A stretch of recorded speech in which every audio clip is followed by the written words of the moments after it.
Shalom, selamat pagi, selamat datang di YouTube channel saya, It's Me Foni.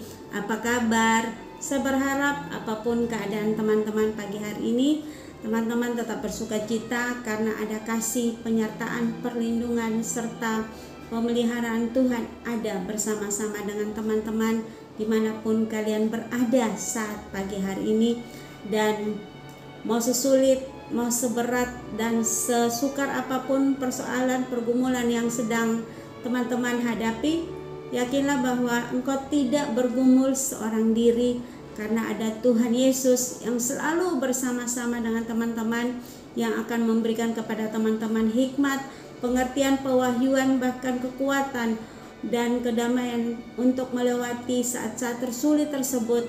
Dan Dia akan menjawab setiap doa dan seruan teman-teman tepat pada waktunya Tuhan dan bukan waktu kita. Baik teman-teman, sebelum menonton tayangan ini sampai selesai, jangan lupa tinggalkan jejak teman-teman dengan mensubscribe, like, komen, dan share YouTube channel ini agar kita semakin bertumbuh bersama mengenal siapa Tuhan kita Yesus Kristus dan semakin menjadi berkat bagi banyak orang. Terima kasih.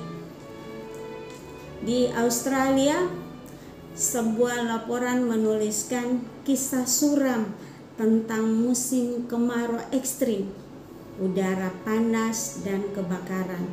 Laporan itu menyebutkan tentang sepanjang tahun yang sangat buruk dengan curahan hujan yang sangat minim, sehingga rumput kering menjadi mudah terbakar. Kobaran api meluas membakar kawasan pedesaan, ikan-ikan mati, panen pun gagal.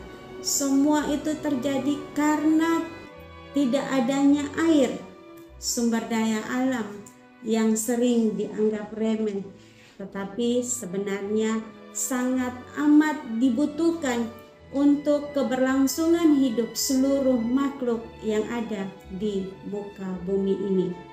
Teman-teman, bangsa Israel juga mengalami hal atau persoalan yang sama yang mengkhawatirkan ketika mereka berkemah di padang gurun yang berdebu dan tandus. Keluaran pasal 17 ayat 1 mengatakannya kepada kita, demikian bunyinya. Kemudian berangkatlah segenap jemaah Israel dari padang gurun Sin, berjalan dari tempat persinggahan ke tempat persinggahan sesuai dengan titah Tuhan. Lalu berkemahlah mereka di Rafidim, tetapi di sana tidak ada air untuk diminum bangsa itu. Bangsa itu merasa ngeri. Tenggorokan mereka kering, pasir terasa panas, anak-anak mereka kehausan. Dalam ketakutan seperti itu, yang mereka lakukan adalah mereka bertengkar dengan Musa, dan kepadanya mereka berkata, "Berikanlah air kepada kami, supaya kami dapat minum."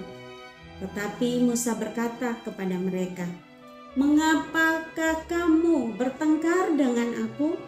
Mengapakah kamu mencobai Tuhan?" Keluaran pasal 17 ayat yang kedua. Di tengah-tengah situasi dan kondisi seperti itu, apa yang bisa dilakukan oleh Musa? Yang bisa ia lakukan adalah ia hanya bisa datang kepada Allah dan menyampaikan apa yang sedang ia hadapi bersama bangsanya. Dan Allah pun mendengar seruan mereka. Allah memberikan perintah kepada Musa. Berfirmanlah Tuhan kepada Musa, "Berjalanlah di depan bangsa itu, dan bawalah beserta engkau beberapa orang dari antara para tua-tua Israel. Bawalah juga di tanganmu tongkat yang kau pakai memukul sungai Nil, dan pergilah. Maka aku akan berdiri di sana di depanmu di atas gunung batu di Horeb. Haruslah kau pukul gunung batu itu, dan dari dalamnya akan keluar air, sehingga bangsa itu dapat minum." Demikianlah diperbuat Musa di depan mata tua-tua Israel. Keluaran pasal 17 ayat yang ke-5 sampai dengan ayat yang ke-6. Kemudian Musa pun memukul batu di sana dan air pun memancar dengan derasnya. Cukup untuk diminum oleh bangsa itu dan bersama dengan ternak mereka.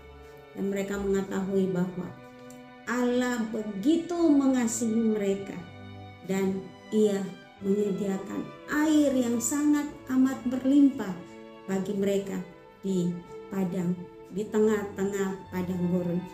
Teman-teman, saat engkau mengalami kekeringan atau padang gurun dalam kehidupan, ketahuilah bahwa Allah mengetahuinya dan Ia tetap menyertaimu, dan Ia dapat memuaskan dahaga jiwamu dan memberikan kepadamu kesegaran dari air hidupnya yang berlimpah. Teman-teman, adakah bagian dari hidupmu yang terasa gersang dan tandus?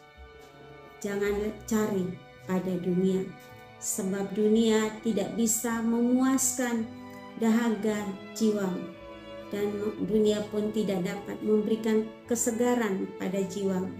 Tapi marilah lari atau datang kepada Yesus, sang sumber air hidup itu, sebab hanya Dia saja, hanya sebab Yesus Kristus Tuhan sajalah yang dapat memuaskan dahaga dan menyegarkan jiwamu dengan air hidupnya, dan engkau tidak akan pernah kehausan lagi. Mari teman-teman, jika ingin hidupmu berlimpah dengan air hidup, saatnya untuk datang kepada Tuhan. Memohonlah kepadanya dan Ia akan menyegarkan jiwamu dan memuaskan dahaga jiwamu. Sekian, Tuhan Yesus memberkati.